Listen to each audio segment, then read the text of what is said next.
안녕하세요. 그럼 먼저 청소년 전용 검사인 MMPI-A부터 시작해 볼까요? 이건 기존 MMPI랑 어떤 점이 다른가요? 네, 그 MMPI-A는 이름처럼 기존 성인용 MMPI를 청소년, 그러니까 주로 중고등학생들에게 맞게끔 새로 만든 검사입니다. 문항수도 478개로 조정됐고요. 아무래도 청소년기는 정체성 혼란이라든지 그런 발달 과정상의 특징이 있잖아요. 그래서 때로는 F척도, 비전형적인 반응 경향 점수가 성인보다 좀 높게 나타날 수도 있다는 점, 이런 걸 해석할 때 고려해야 합니다. 아, 청소년기 특성을 감안해야 하는군요.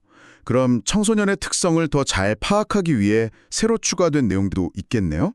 네, 맞습니다. 청소년들이 보이는 문제들을 좀 더 구체적으로 보기 위해 몇 가지 척도들이 추가됐어요.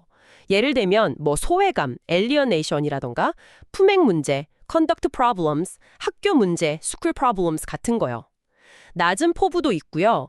그리고 알코올이나 약물 문제와 관련해서도 이걸 스스로 인정하는지 보는 알코올 약물 문제 인정, 알코올 drug problem acknowledgement, 또 그럴 가능성이 있는지 보는 알코올 약물 문제 가능성, 알코올 drug problem proneness, 그리고 정서적 미성숙 수준을 평가하는 척도들이 포함됐습니다. 그렇군요. 정말 청소년에게 초점을 맞춘 척도들이네요.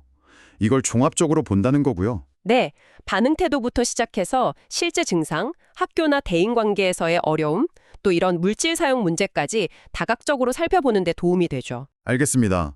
MPIA는 좀 임상적인 부분에 강점이 있는 것 같고요. 근데 사실 성격 검사 자체가 굉장히 다양하잖아요. 간단하게 어떤 종류들이 있는지 짚어주시겠어요? 성격이라는 게 한 사람을 특징 짓는 그 사람만의 고유한 생각, 감정, 행동 패턴이잖아요. 이걸 측정하는 방식도 여러 가지인데요. 개발 방법에 따라 크게 나눠볼 수 있어요. MBTI처럼 어떤 특정 이론, 예를 들어 융의 이론에 기반해서 문항을 만드는 논리적 이론적 방식이 있고요. 또 MBTI처럼 우울증 환자군 같이 특정 집단의 반응 특성을 기준으로 만드는 이걸 준거 집단 방식이라고 합니다. 그리고 통계적인 분석, 요인 분석을 통해 성격의 기본 차원을 찾아내는 방식도 있죠.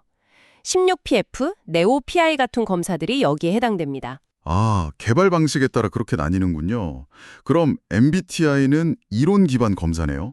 이건 정말 많은 분들이 아실 것 같아요. 워낙 대중적이기도 하고요. 맞아요. MBTI는 융의 심리 유형 이론을 토대로 만든 자기보고식 검사죠. 개인이 어떤 걸 더 편안하게 느끼고 선호하는지 그 경향성을 파악해서 16가지 유형으로 분류하는 방식입니다. 4가지 기준이 있죠. 에너지를 어디서 얻는지, 외향 E, 내향 I, 정보를 어떻게 인식하는지, 감각 S, 직관 N, 판단을 내릴 때 뭘 중요하게 생각하는지, 사고 T, 감정 F, 그리고 어떤 생활 양식을 선호하는지, 판단 J, 인식 P, 이렇게요. 문항수가 95개 정도로 비교적 적어서 접근하기 쉽다는 장점도 있고요. 그 4가지 선호 지표를 조합해서 또 그룹으로 묶어서 설명하기도 하잖아요. SF, ST, NT, NF 이렇게요. 맞습니다. 그 인식 기능과 판단 기능의 조합으로 4가지 큰 틀에서 특징을 이해해 볼 수 있어요. SF, 감각 감정 유형은 좀 따뜻하고 현실적인 공감을 잘해주지만 비판에는 민감할 수 있고요. ST, 감각 사고 유형은 실용적이고 논리적이고 체계적인 편인데 가끔 인간적인 면을 간과할 수도 있죠. 그리고 NT, 직관 사고 유형은 분석적이고 독립적이면서 지적인 탐구를 즐기지만 타인 감정에는 조금 둔할 수 있고요. 마지막으로 NF, 직관 감정 유형은 열정적이고 이상을 추구하는 데 강점이 있지만 현실적인 일처리에는 어려움을 느낄 수도 있습니다. 물론 이건 선호 경향일 뿐이지 능력이나 성숙도를 말하는 건 아닙니다. 네, 유형별 특징 잘 설명해 주셨습니다. 자, 그럼 마지막으로 성격 평가 질문지 PAI는 어떤 검사인가요?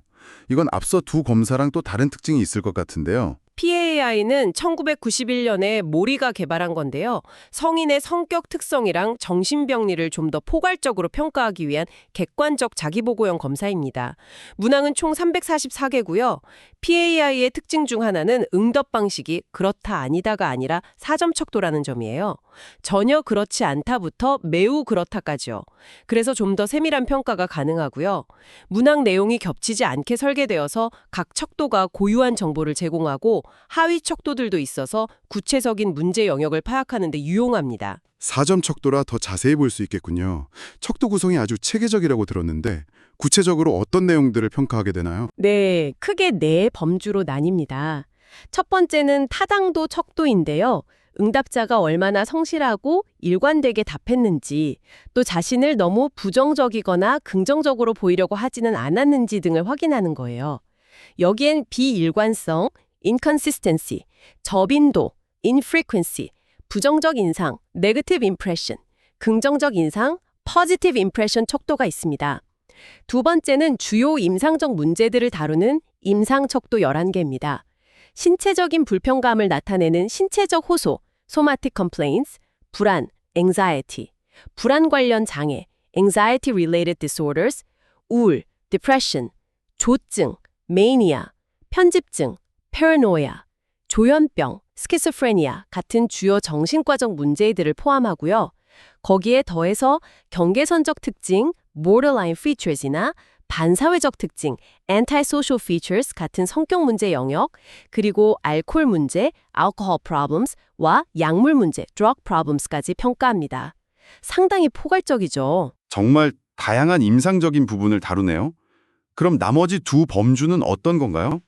도움이 되는 치료 고려 척도 5개입니다.